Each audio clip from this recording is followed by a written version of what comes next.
seeing is prime number checker. It's an application that is going to check if a number is prime number or is a non-prime number. So how to do that? You can simply type inside and put a number and check. It's going to tell you 3 is a prime number. Otherwise, you can just do what you can just scroll and select and check. It's telling you that 4 is a non-prime number.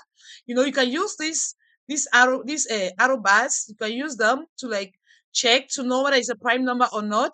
Or otherwise, automatically also you can be able to do what? You can be able to write inside, to know inside to write the number the same. So the project is going to allow you. So this is a good JavaScript project for beginners to help you to learn more. We are going to use HTML, CSS, and JavaScript, for you to be able to learn. So this prime number has been what? It has been a fundamental concept in mathematics and computer science. So in programming, checking if a number is a prime will help you all to understand the loop conditions and optimize your techniques. So what we are going to do is that we are going to be creating a simple web application where users can do what? Can input a number to check if the number is a prime or a non-prime number, as I'm showing you here.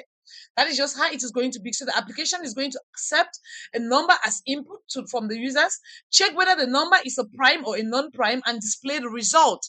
Like what we are doing. So it accepts the input, which is 15. It checks if the number, if on click, if the number is prime, it is not prime, it gives, for example, another 13 is going to accept it, check.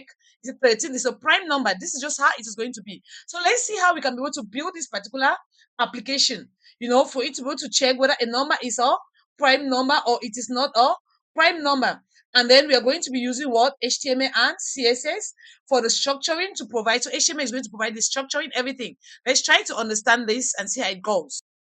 So for this application, the first thing we are going to be doing is, for this application, we are going to do what? We are going to be able to build the structure of it using our HTML, and then we are going to add the styling of it using our CSS, and then we are going to make it now interactive and more responsive using our JavaScript. What we know how to do best, right? So this structure provides what? A simple web interface. This is just a web interface we are building with an input field to enter a number and a button to check whether the number is a prime or it is not a prime. That is just what we are going to do. So let's try to see now see how the interface we are going to go with it. See the div class, what it is going to do for us. Okay, guys, for us to be able to see how we can go. So we just this code that we are having here, it is going to do what? It is going to display that for us. Now let's run this. We have the div class is just a container and a heading what I'm given that is a prime number checker. Input is just going to take the input from the users and place. So I say enter a number. So you're going to receive a new on click on that, on click on this in the check.